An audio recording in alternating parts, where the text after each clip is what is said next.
El problema de los tres cuerpos de Cixin Liu. Capítulo 1. Los años de la locura.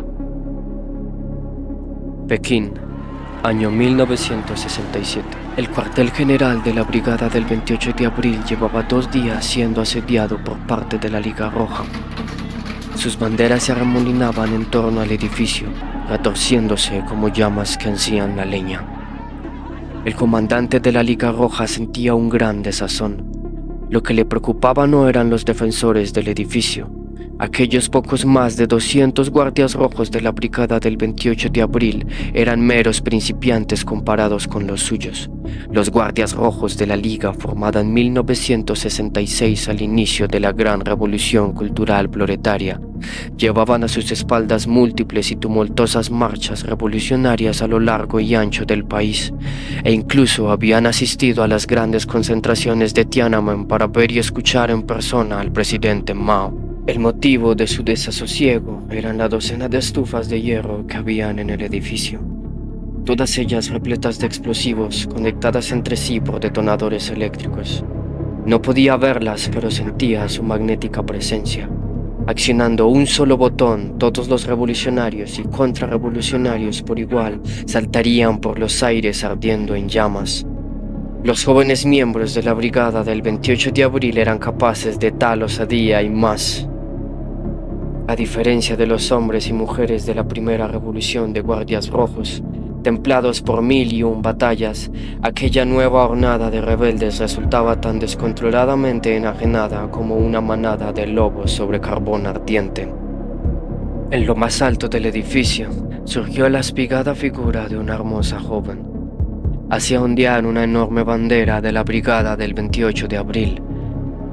Su aparición fue automáticamente recibida por una copiosa lluvia de disparos provenientes de las armas más diversas, desde antiguallas como carabinas americanas, ametralladoras checas o fusiles japoneses tipo 38, hasta fusiles y metralletas más modernas robados al Ejército de Liberación Popular.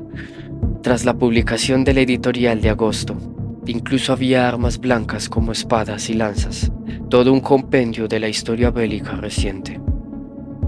No era la primera vez que un miembro de la brigada protagonizaba un acto de provocación como aquel. Además de hacer ondear banderas, también gritaban eslóganes a través de megáfonos o arrojaban octavillas sobre las cabezas de sus atacantes. En cada una de las ocasiones anteriores, el osado u osada había logrado escapar indemne de las balas y ganarse de fama de valiente.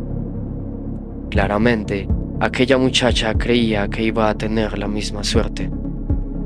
Enarbolada la bandera como si se jactara de su impetuosa juventud, convencida de que el enemigo acabaría sucumbiendo bajo las llamas de la revolución, imaginando que al día siguiente del ardor que corría por su sangre nacería un mundo ideal, siguió embriagada por la roja y espléndida pasión de su sueño, hasta que una bala le atravesó el pecho tan tierno a sus 15 años que el proyectil apenas se detuvo antes de salir silbando por su espalda.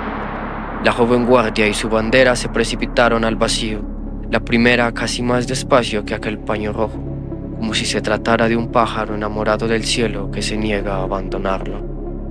Los miembros de la Liga Roja prorrumpieron en vítores. Algunos de ellos corrieron hasta el pie del edificio para despedazar la bandera de la brigada y tomar en volandas el pequeño cadáver.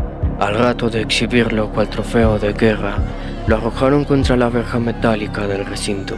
La mayor parte de las barras terminadas en punta habían sido retiradas al principio de la guerra entre facciones, para ser luego usadas como lanzas. Pero aún quedaban 2. Cuando la atravesaron, el cuerpo de la chica pareció volver a la vida momentáneamente. A continuación, los guardias rojos tomaron distancia y comenzaron a dispararle como si de un blanco de práctica se tratara.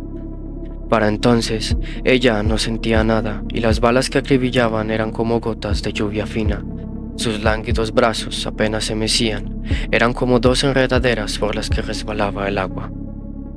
Después, le volaron la mitad de la cabeza y en su joven rostro quedó solo un ojo con que mirar el límpido cielo azul de 1967.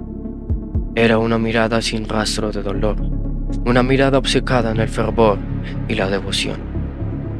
Lo cierto era que, comparado con lo que deparaba a otros, el destino final de aquella muchacha podía considerarse afortunado.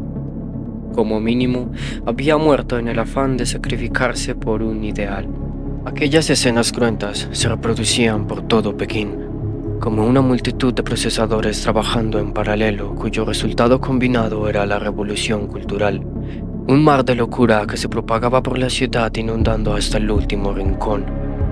En los límites de la capital, en el recinto deportivo de la prestigiosa Universidad de Tsinghua, millares de personas asistían desde hacía casi 2 horas a una de las llamadas sesiones de castigo.